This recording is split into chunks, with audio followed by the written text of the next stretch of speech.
Because the scientific division of 4 varnas and ashramas, 4 ashramas are now being extinguished.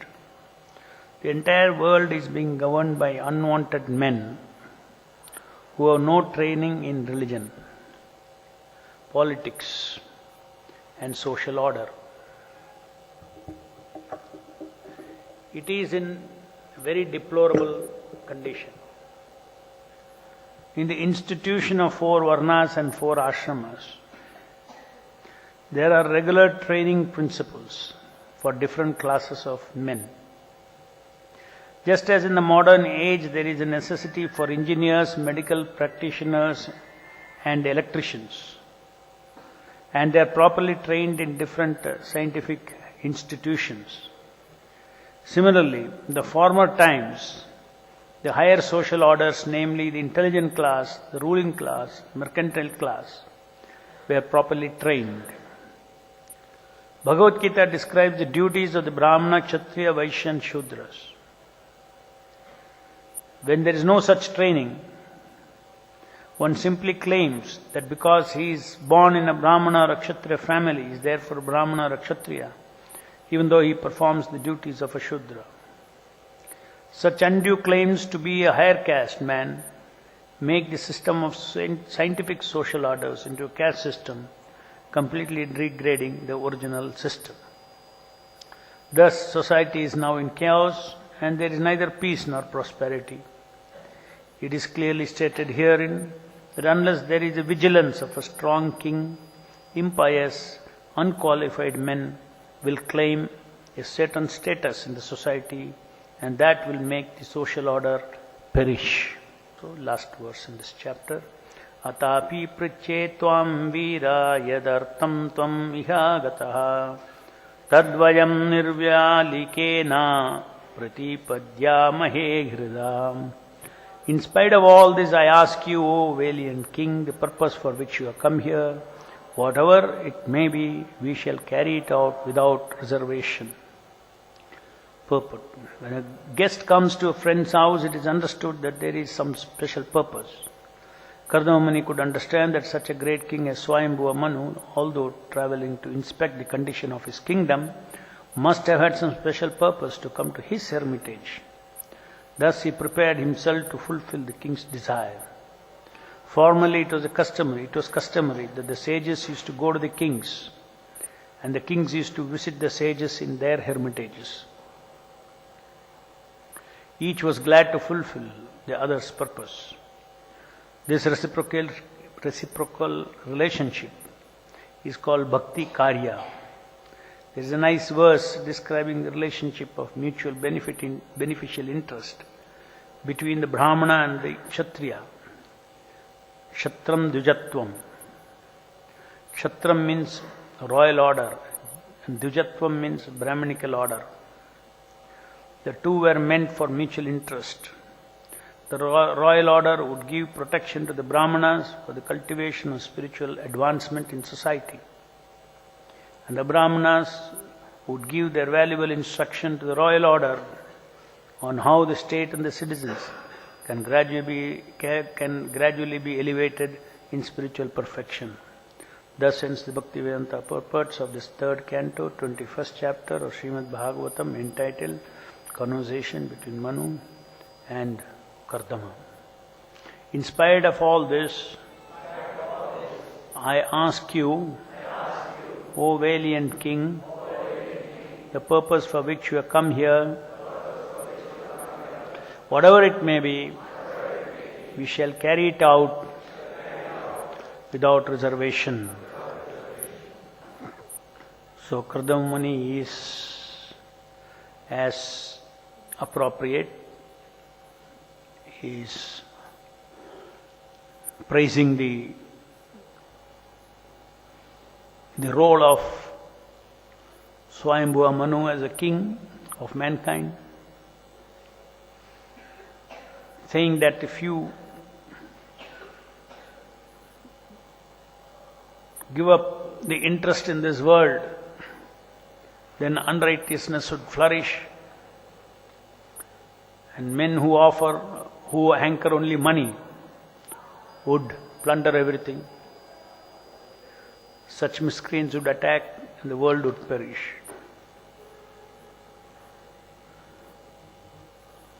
So in this material world, one has to understand the most important governing principle is power.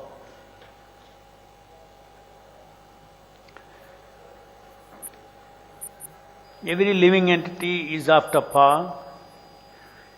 In other words, that is called lording nature. By default, the false ego's tendency is always to, the real ego's tendency is always towards love, and the false ego's tendency is always towards power. Now, in order to cure this disease of power of the living entities, disease of what? Hankering after power. This entire Varnashrama system is a system by which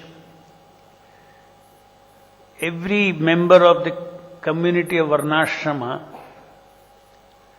is trained to be a servant of the society. A Shudra is serving the society, the system, because the fruit of his labor goes to everybody, to Kshatriya, to Brahmana, to everyone. The Vaishya also, he also serves the entire society by the fruit of his labor. Everyone eats because of the Vaishyas.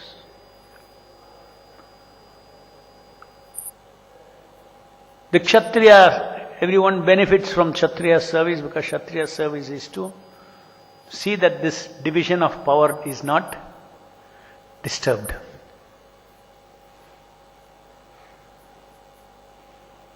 Because the nature of the living entity in the material world is to lord over. It does not matter whether it is a Shudra or a Kshatriya or anybody. That is a common tendency running in all conditioned souls. So the Kshatriya's duty is to balance that everyone is getting their due power and due sustenance within the Varnashrama system, due enjoyment, due artha, due kama, all those things. And then the Brahmana is also serving the entire society.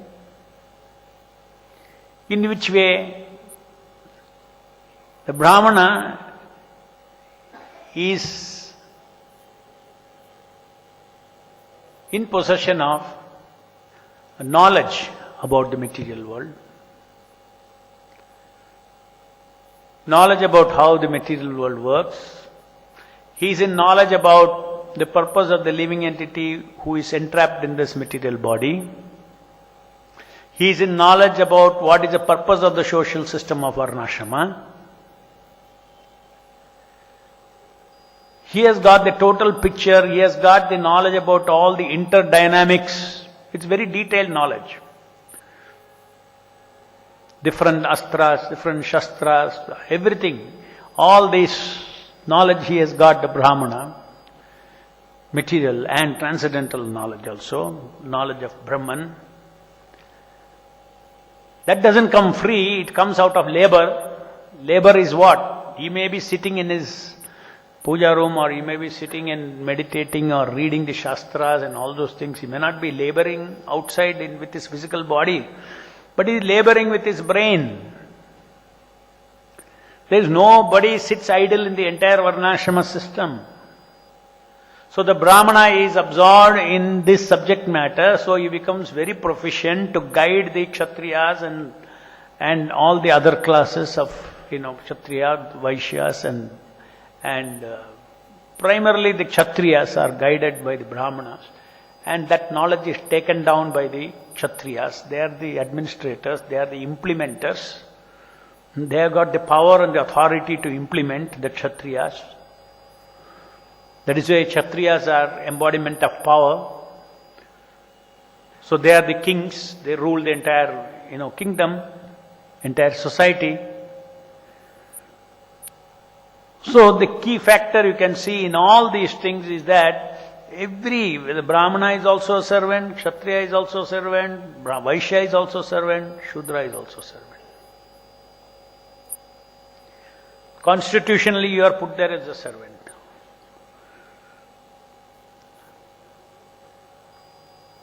And the entire purification process is there, whereby the system is always making you servant. But your false ego is always wanting power, want to lord over. Your lording over tendency is regulated within the varnashrama system.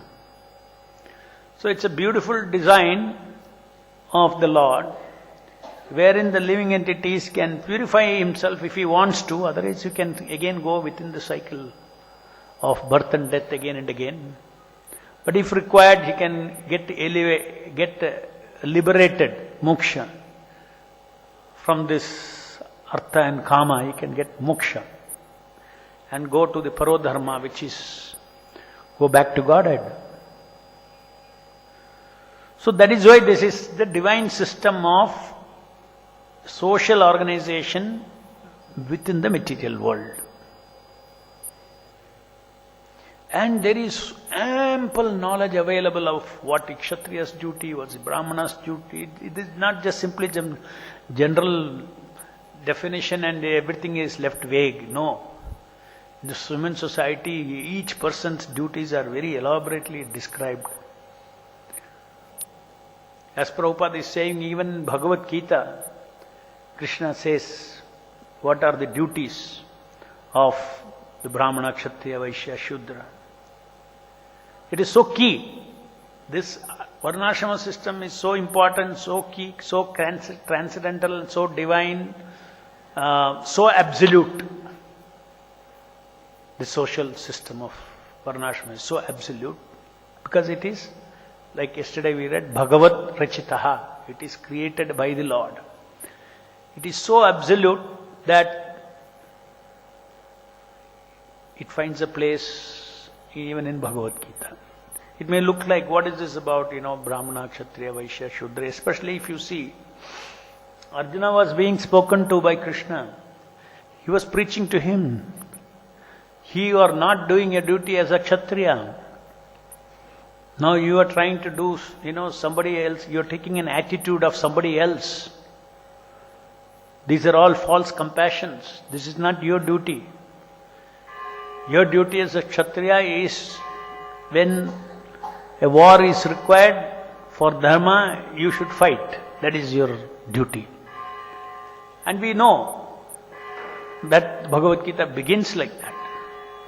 Even though it begins like that, it finally goes to parodharma, the transcendental. Sarva dharman pariteja mamekam sharanam vraja. But one should understand that it begins like this. This is also very important. Therefore, many people who read Bhagavad Gita, they understand this part of the message of Gita. Oh, you should do your duty without attachment to results. We go on hearing that. But we should not ridicule it. Which is the message? Which is also an absolute message. Even we are supposed to practice that absolute message. Even your bhakti yogi will automatically be a karma yogi. So this entire material world, the entire system is about power management. And there is no better. And who are they? Power is held by living entities. Power is not held by inanimate matter. The moment you say power, it's connected to living entities, isn't it? So it's a social, every living entity is actually a social being. Not only here, it's a social being in the spiritual world also. It's not that you have any isolated existence. We are part and parcel of Krishna. Parcel means inseparable. We are part of Krishna, but you are also parcel of Krishna. Parcel means you cannot untie it. It's inseparable. Only by illusion we can come into this material world and think that I am independent. But actually, even when we are acting independently, our soul is part and parcel of Krishna. So compared to that, Prabhupada is describing about what's happening to the modern world. Look what's happening to the modern world. Instead of training Brahmana, Kshatriya, Vaishya, Shudra, there were institutions to train all these people. Now they are IITs and electricians are trained and all training is going on. Very nicely Prabhupada says. Engineers, medical practitioners and electricians. They are properly trained in different scientific institutions. Actually engineers are Shudras. The medical practitioners are also Shudras. Electricians are super Shudras, according to the Vedic system. So today is, a software world, and what prestige software engineer you say. Some people have actually already found out also. Some intelligent karmis, they say, what is this IT? Nothing but coolies. Coolie means, you catch one person, put one, move this mud from here to there. He'll take one, go, dump there. He'll take one, dump there. Morning to evening, he will do that. Now, IT, software engineers are also only doing that. Actually, that is why software engineers are getting completely bored in life. They get so much bored. Same thing they have to do morning to evening. But when they come outside, I'm software engineer. But inside, it's such a boring job. Same thing again and again they have to do. So there is training of all this. There's only that training is there. There is no training for Brahmanas. There is no training for Vaishyas. If at all there are some agricultural colleges, nobody wants there. Nobody wants agriculture. It's the least wanted subject. And in this way, it is this whole, even though you cannot avoid, these 4 classes will be there. Intellectual and administrators and workers and traders, businessmen, the community will always be there. But they're all misdirected. No one is in the right place. The entire society itself does not have a shape. There's no social order as it is required for development of spiritual life. So in the midst of all these things, we are all products of this culture. Each of us are born in this modern culture. None of us have gone to the Gurukula. None of us have, till we met Srila Prabhupada, we never even cared for any master. There is spiritual master. Now we have the culture of surrendering to spiritual master.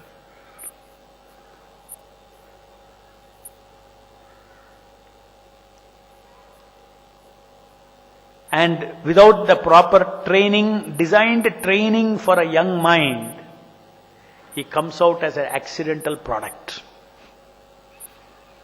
Every youth who comes out of this present culture, it is not designed in any manner to go in line with his real self-development. Therefore I say it's an accidental product. Purposeless. Whereas a person goes through the Gurukula system, there is a purpose and he comes out as a product. Ready to take either a grahastha life or ready to remain a sannyasi for his whole life. He's ready. He's prepared. Ground is prepared. And what are the main thing that one learns in the 25 years in the Gurukula? What does he learn? He learns how. He learns the principle of tapasya. He learns the principle of doing the duty in the midst of pleasure or pain. This is what he learns. Whereas in the now, what is the training? The training is, each of them are seeking pleasure. They're not seeking service. They're not seeking satisfaction of somebody. Satisfaction is no longer a work. Seeking somebody's satisfaction, seeking authority satisfaction, seeking my boss's satisfaction. This culture are all gone. Everybody is an upstart in this. Everybody is not well formed as a human being. If you want to be a well formed human being, then slowly, you get to feel subordinate, to feel superior to somebody, subordinate to somebody, feel equal to someone. The present world is what everybody thinks. A little thinking capacity he's got. As soon as he grows up, then he thinks he's equal to everybody. Shoulder to shoulder, his attitude, I'm saying. The attitude is like that. Little he can think, he thinks he is equal to everybody. He has no concept of any, elders. In our Vedic culture, there was respect for elders, respect for teachers, respect for... Why there was respect? Because there is a scientific basis, because they have experience. Now there is no value for experience at all, because totally what has happened is, modern world is, according to the Western system of education, turned everybody into a rational animal.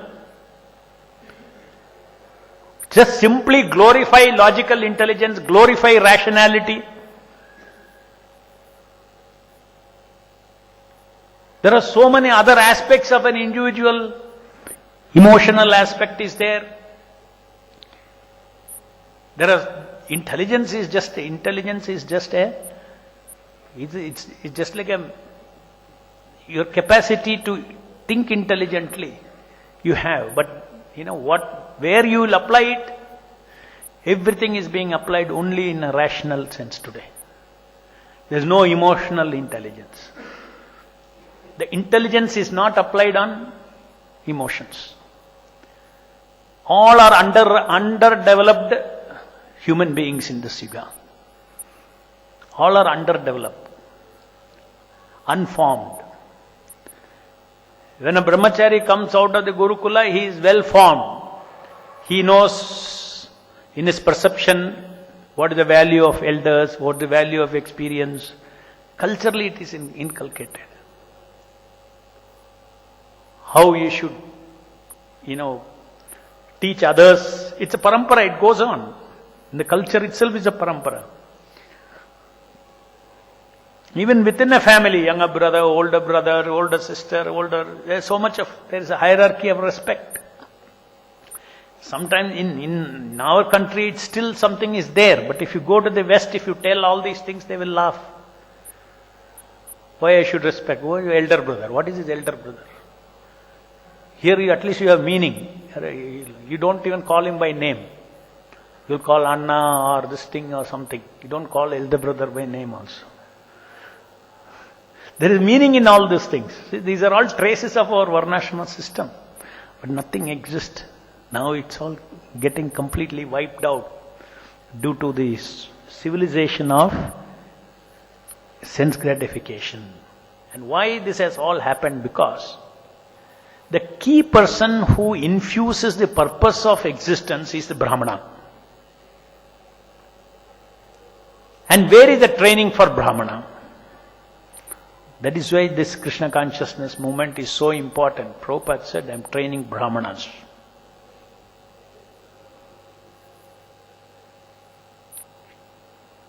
Key business of the Brahmana is to infuse the central purpose of existence in everybody.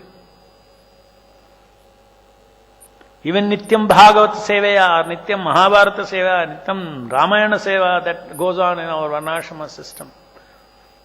It is all meant by the Brahmanas. They are always preaching, they are always inculcating the purpose of existence within this social system. I mean, when all these things are absent, how can you expect somebody to actually be peaceful?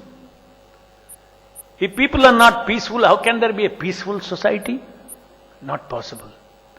So at least we, in Krishna consciousness movement, After reading Srila Prabhupada's book, after understanding, after receiving knowledge from him, we very clearly understand why there is no peace and prosperity in this material world.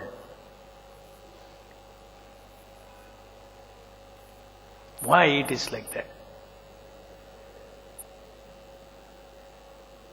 Because one is not following the Lord's order.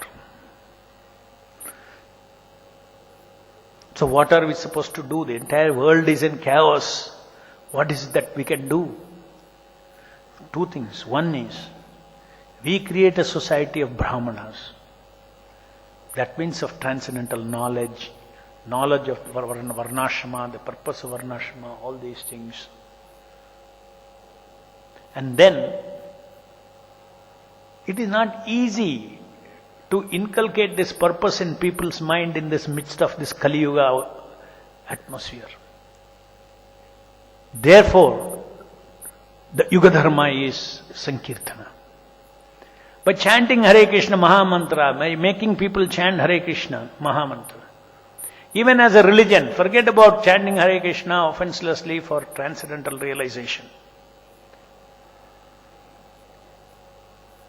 It's called Yuga Dharma, means it is the Dharma, the only Dharma left for everybody. That means any Dharma that benefits anybody is Hare Krishna Mahamantra.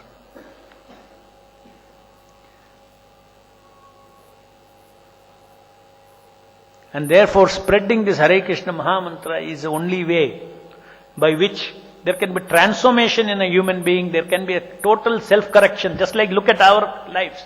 We are completely brought up in a Western education system. And total correction is happening to us. We are different individuals after becoming devotees. After a few years, we are different individuals. Our perspective of world has changed. Our values have changed. Why it has changed? There has to be power that goes, changing power. There must be transforming power. It is changed because something else is inculcated from childhood. How can that change without a powerful change agent? That is Hare Nama, Hare Nama, Hare Nama eva kevalam. Kalo nasti eva nasti eva nasti eva gatiranyata. So even though we scientifically we think of the Varnashrama system and all these things, but one should understand that in this Kali Yuga, it is very clear that Varnashrama by itself will not work, it will fail. Varnashrama with Sankirtana, specific form of worship of Sankirtana, Sankirtana Yajna. Then Varnashrama will work. Our anarthas will get managed. Social order is possible. For instance, you think this temple, so many people, so many devotees are, staying together. It's a society. And there is social order. And that social order is coming actually by the strength of not any system. The social order is coming in this because of the morning program. You drop the morning program, you drop the japa, none of us will stay together. That is guaranteed. Our Nija Rupa will come. Ahankara Rupas will come. Each of our Ahankara Rupa, Kala will start full-fledged and temple will be empty. So you should know it is a power of Sankirtana. That is day to day it is purifying us. Day to day cleansing us. So it is a medicine that just like every day you take medicine you get relief. In the same way, every day we chant Hare Krishna, we get relief in life. And day after day goes on and then life goes on. And Prabhupada says you'll go back to Godhead. Such a simple process. The real process is so complicated. Dharma, Artha, Kama, Moksha, and then all those things. You have to go through the entire, and then there is no guarantee that you will get liberated like that. But here we are guaranteed to go back to Godhead within one lifetime. This is due to the extremely merciful decision of the Supreme Personality of Godhead Himself for the next 10,000 years. Super discount He has offered. Chaitanya, Krishna as Chaitanya Mahaprabhu has come. Namo Mahavadanya, that's why He said, Namo Maha, most munificent, Namo Mahavadanyaya, Krishna Prema Pratayate, Krishnaya Krishna Chaitanya Namne Gauratishe Namaha. So, we should always remember Chaitanya Mahaprabhu, remember Srila Prabhupada who gave us Chaitanya Mahaprabhu, who gave us the Hare Krishna Mahamantra. Chaitanya Mahaprabhu who gave Hare Krishna Mahamantra to the entire universe. Only the owner of a business can declare discount. Isn't that? Then nobody will ask, hey, why you are giving discount? Business will go in loss. Arey, I have decided. Discount. Discount means what? You don't pay the right price, which is due. So today we are all got Krishna consciousness without paying the right price. We have got Krishna consciousness. Or at least trying to get Krishna consciousness. Even little that we have already got, it's far, far, higher than karmic consciousness. Any questions?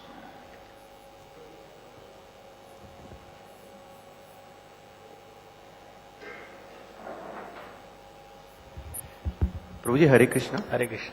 Prabhuji, see, if you see Bhagavad Gita, there in the end, Lord Krishna says that to Arjuna, there is a direct method that you can directly surrender to me and get salvation.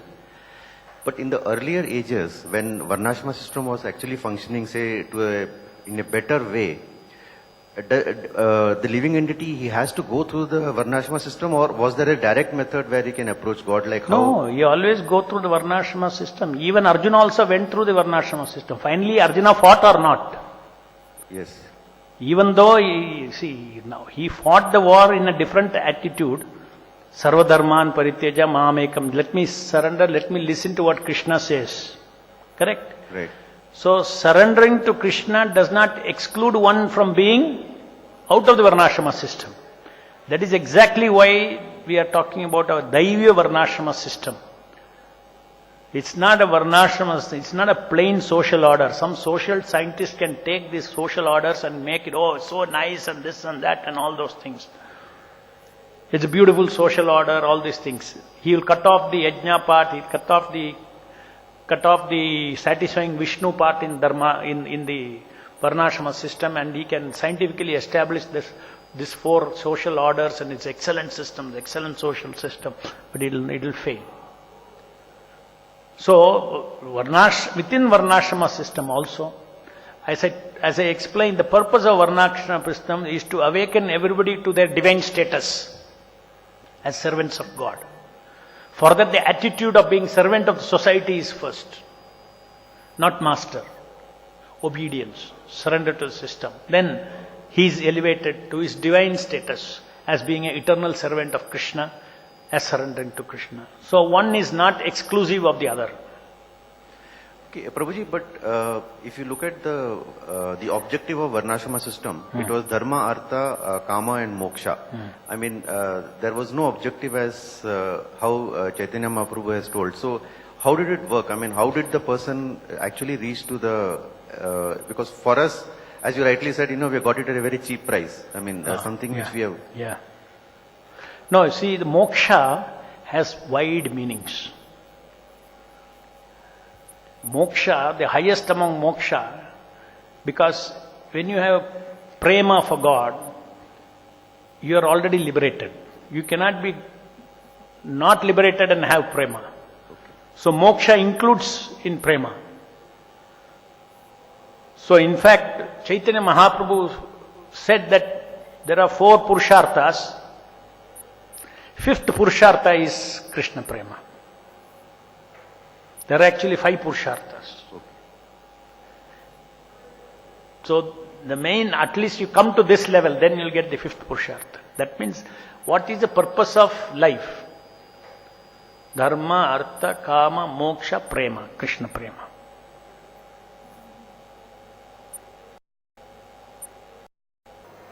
जय ग्रंथराज श्रीमद् भागवतम की जय, जगत गुरु श्रील प्रभुपाद की जय।